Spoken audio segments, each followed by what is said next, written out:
A gente está seguindo aí, falando um pouquinho sobre juros altos, Selic subindo, estamos em 7,75%, né? Perspectivas até de mais altas. Nesse cenário, o investidor de fundos imobiliários muitas vezes acaba preferindo deixar ali os FIIs, aplicar o capital numa renda fixa, acabando diminuindo um pouco o risco da carteira. Eu queria entender um pouquinho a sua visão, como que se avalia esse tipo de movimentação, se você acha que entrar e sair desses fundos, conforme o cenário macro, faz sentido, ou você acha que os fundos eles devem ser mais encarados para um longo prazo? Claro, eu acho que sempre vai haver essa discussão no mercado financeiro, né? Sempre tem esse turnover entre produtos, né?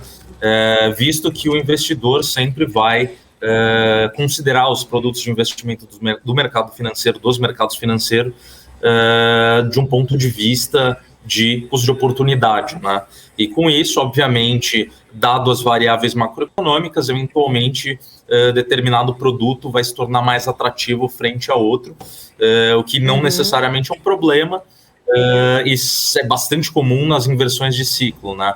A gente está vendo isso um pouco mais forte agora para fundos imobiliários, visto que é um setor que é muito precificado, baseado na taxa de juros futuro, né? Lembrando que todos os contratos dentro dos portfólios são a longo prazo, né? Então por isso essa comparação, e de fato com perspectivas fiscais um pouco mais deterioradas, sinalizações negativas do executivo quanto à agenda fiscal, ruídos políticos entrando bastante na frente, a gente tem uma volatilidade maior, o que traz uma precificação da curva de juros um pouco mais negativa por parte do mercado, e isso, obviamente, impacta o setor como um todo, né? Então, falando de trajetória de juros, ninguém sabe muito bem quando que a trajetória de juros quando esse ciclo de alta de juros deve se encerrar, né? É esperado que em meados ali de 2022, mas não é certo quanto. Tem gente muito pessimista, tem gente mais próxima do consenso, mas de uma forma geral, pelo que eu percebo, existe essa percepção de risco muito alta, até que o Marco estava comentando agora há pouco, que também é refletido no câmbio e outras variáveis macroeconômicas, etc., né? Então, de fato, hoje, olhando para o setor de fundos imobiliários, o investidor precisa de uma diligência maior para o que se colocar seu capital, né? Pensando em preservação de capital e renda também. Não é mais o mesmo mercado de bull market que a gente viu em 2019, ou até mesmo ano passado, quando a gente tinha taxa de juros a 2%, em que você colocava dinheiro em basicamente qualquer coisa, olhando para a renda variável, e você tinha uma performance mais atrativa que um CDI.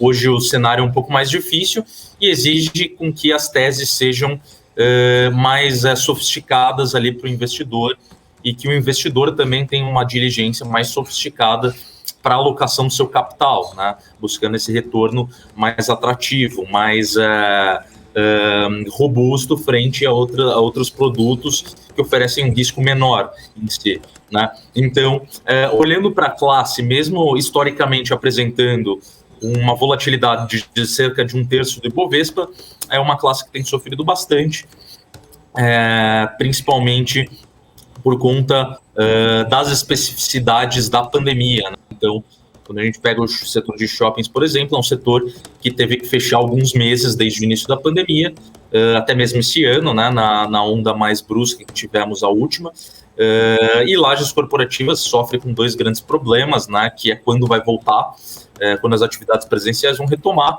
e o mais importante, como vão retomar, né? Então, tem uma grande discussão a respeito do home office, sobre modelo híbrido, principalmente, que a gente vê essa tendência um pouco mais forte lá fora, Europa e Estados Unidos, que já estão mais avançados em termos pandêmicos do que o Brasil, caminham um pouco mais para esse lado, mas de qualquer forma ainda não é claro, olhando para o mercado como um todo, a qual modelo deve ser seguido, né? Então,